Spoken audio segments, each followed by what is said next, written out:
नमस्ते दोस्तों। आज मैं आपको क्लास 9 की क्षितिज बुक के काव्य खंड का पहला चैप्टर पढ़ाऊंगा। चैप्टर का नाम है साखियां। इसके कवि का नाम कबीर है। तो चलिए शुरू करते हैं कबीर द्वारा लिखी गई पहली साखी से। मानसरोवर, सुभर जल, हंसा, केली करही। इसमें मानसरोवर का अर्थ है तालाब या झील, सुभर यानी अच्छे से भरा हुआ, और केली का मतलब है खेलना। यानी कबीर यह कहना चाह रहे हैं कि मानसरोवर में जल अच्छे से भरा हुआ है और हंस उसमें खेल रहे हैं। दूसरी लाइन है मुक्ता फल, मुक्ता चुगे, अबुड़ी, अनत न जाही। यानी इस लाइन का मतलब है कि हंस मोती चुग रहे हैं, अब उन्हें वहीं पर रहने की इच्छा है और वे कहीं और उड़कर नहीं जाना चाहते।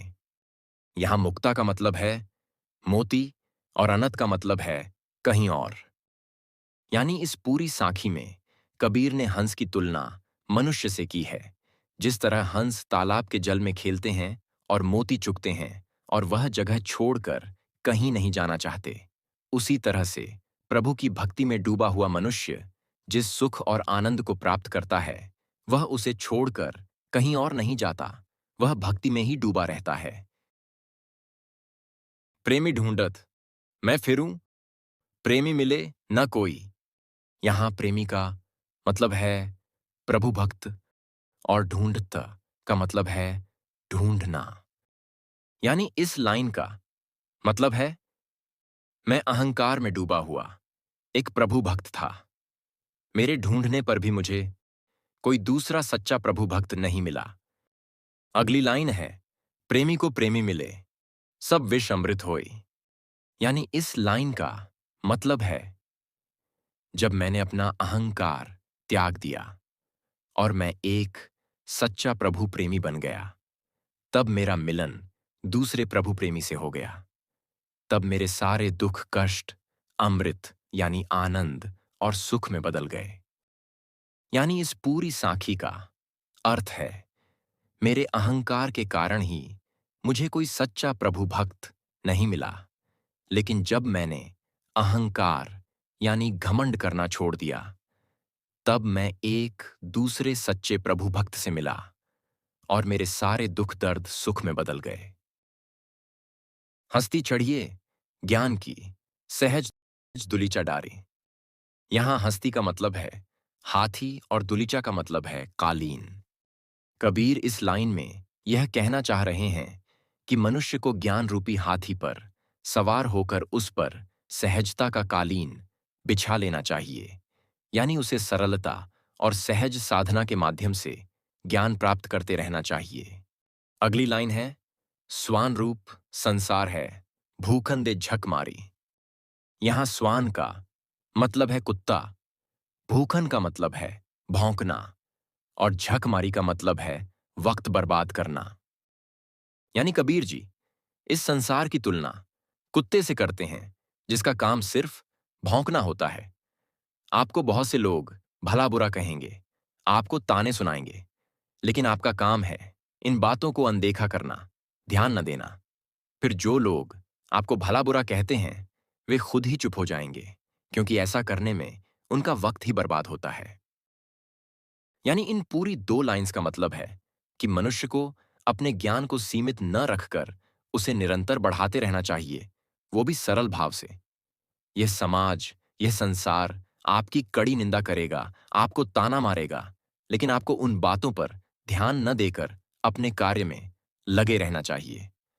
फिर वही लोग चुप हो जाएंगे जो पहले आपको ताने दे रहे थे। अगली पंक्ति है पखा पखी के कारणे सब जग रहा भुलान। यहां पखा पखी का अर्थ है पक्ष विपक्ष, यानी किसी का पक्ष लेना या विरोध करना। कारणई का मतलब है कारण और भुलान का अर्थ है भूला हुआ। इस लाइन का मतलब है कुछ समुदाय के लोग अपने धर्म को ऊंचा दिखाना चाहते हैं, इसलिए वे दूसरे धर्मों का विरोध करते हैं और उन्हें नीचा दिखाते हैं। जैसे हिंदू और मुसलमान अपने अपने धर्म के लिए आपस में लड़ने लगते हैं। पूरा संसार धर्म के नाम पर लड़ाई में उलझा हुआ है और इसी वजह से वह ईश्वर को पूरी तरह भूल गया है इस धर्म की लड़ाई के चलते। अगली पंक्ति है, निरपक होई के हरि भजय सोई संत सुजान। इस लाइन का मतलब है कि जो मनुष्य निष्पक्ष होकर यानी किसी धर्म का पक्ष न लेकर ईश्वर की भक्ति करता है, भजन गाता है, वही सच्चा ज्ञानी मनुष्य है। यानी इस चौथी सांखी का पूरा अर्थ है कि पूरा संसार धर्म के नाम पर एक दूसरे से लड़ रहा है। हर कोई यह दिखाना चाहता है कि उसका धर्म सबसे श्रेष्ठ है। इसी लड़ाई के चलते पूरा संसार ईश्वर को भूल गया है और जो व्यक्ति निष्पक्षता का भाव रखकर प्रभु की भक्ति में डूबा रहता है, वही सच्चा ज्ञानी मनुष्य है। अगली लाइन है, हिंदू मुआ राम कही मुसलमान खुदाई। यहां मुआ का मतलब है मरना और खुदाई का मतलब है खुदा।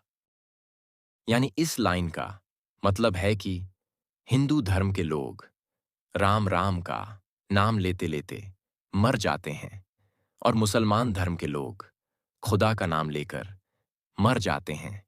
लेकिन ऐसे लोगों को कुछ नहीं मिलता क्योंकि वे केवल नाम लेते हैं, सच्चे भाव से ईश्वर को नहीं जानते। अगली लाइन है, कहे कबीर सो जीवता जो दुहू के निकट न जाई। यहां कहे का अर्थ है कहना, जीवता का मतलब है जीवित, दुहू का अर्थ है दोनों और निकटी का मतलब है करीब। यानी कबीर दास जी यह कहते हैं कि वही मनुष्य वास्तव में जीवित होता है जो हिंदू मुसलमान के धर्म के झमेलों में नहीं पड़ता। धार्मिक भेदभाव की बातों को वह अपने करीब नहीं आने देता। वही व्यक्ति वास्तव में जीवित यानी जागृत और ज्ञानी होता है। यानी इस पूरी पांचवीं साखी का मतलब है कि हिंदू और मुसलमान लोग राम और खुदा का नाम लेते लेते मर जाते हैं, लेकिन ऐसे लोगों को कुछ हासिल नहीं होता। सिर्फ वही व्यक्ति जीवित है जो राम रहीम के नाम पर होने वाले भेदभाव से दूर रहता है, धार्मिक भेदभाव से ऊपर उठकर ईश्वर की सच्ची भक्ति करता है। ऐसे ही लोगों को कबीरदास जी ने वास्तव में जीवित कहा है। अगली साखी की लाइन है, काबा फेरी कासी भया रामहीन भया रहीम। यहां कबीर ये कहना चाहते हैं कि आप चाहे काबा जाए या फिर काशी, राम ही रहीम है और रहीम ही राम है। इसका मतलब है कि ईश्वर एक ही है, वह कभी बदलता नहीं है। यहां काबा मुसलमानों का तीर्थ स्थल है और काशी हिंदुओं का तीर्थ स्थल है। आप चाहे राम की पूजा करें या रहीम की, पूजा तो उसी एक ईश्वर की हो रही है क्योंकि वह सब एक समान है। फिर है, मोठ चुन मैदा भया बैठी कबीरा जीम। यहां कबीर यह कहना चाह रहे हैं कि जिस तरह गेहूं को मोटा पीसने पर हमें आटा मिलता है और बारीक पीसने पर मैदा, दोनों चीजें अलग अलग होती हैं, पर दोनों का उपयोग भोजन बनाने के लिए ही किया जाता है जिससे हम वह भोजन ग्रहण कर सकें। उसी प्रकार सभी ईश्वर भी एक समान हैं। आप जहां भी जिस रूप में उन्हें पूजते हो, पूजा तो उनकी ही होती है। यानी छठवें साखी में कबीरदास जी ने यह कहा है कि आप जिस भी तीर्थ स्थल में जाओ, चाहे काबा हो या काशी, सभी ईश्वर एक ही हैं। जिस तरह गेहूं को मोटा पीसने पर आटा और बारीक पीसने पर मैदा मिलता है, पर दोनों ही खाने की चीजें होती हैं, उसी तरह ईश्वर भी एक ही हैं। अगली लाइन है, ऊंचे कुल का जन्मिया जे करनी उच्च न होई।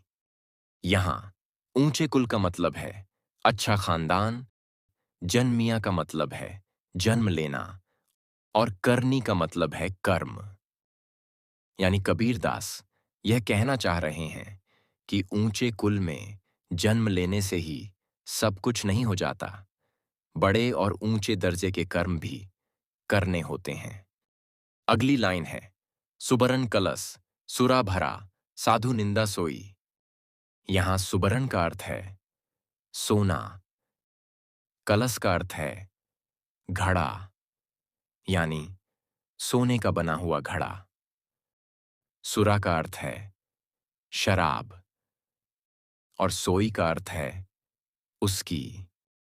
यानी कबीरदास ये कहना चाह रहे हैं कि भले ही घड़ा सोने का बना हुआ हो, पर यदि उसमें शराब भरी हो तो निंदा तो उसी कलश की जाती है जिसमें शराब भरी होती है। ठीक उसी तरह अच्छे खानदान का व्यक्ति भी अगर बुरे कर्म करता है तो निंदा उस व्यक्ति की भी की जाती है, चाहे वह ऊंची जाति का क्यों ना हो, क्योंकि असली महत्व कर्म का होता है। यानी इस पूरे सातवें साखी का मतलब है कि भले ही इंसान का जन्म अच्छे खानदान में हुआ हो, पर अच्छे कर्म करना जरूरी होता है। अगर घड़ा सोने का हो और उसमें शराब भरी हो तो निंदा तो उस कलश की भी की जाती है। उसी तरह से ऊंची जाति का आदमी अगर नीच काम करता है तो लोग उसकी भी निंदा करते हैं। इसलिए कबीरदास जी कहते हैं कि कर्म ऊंचे होने चाहिए, उसी से हर व्यक्ति की पहचान बनती है।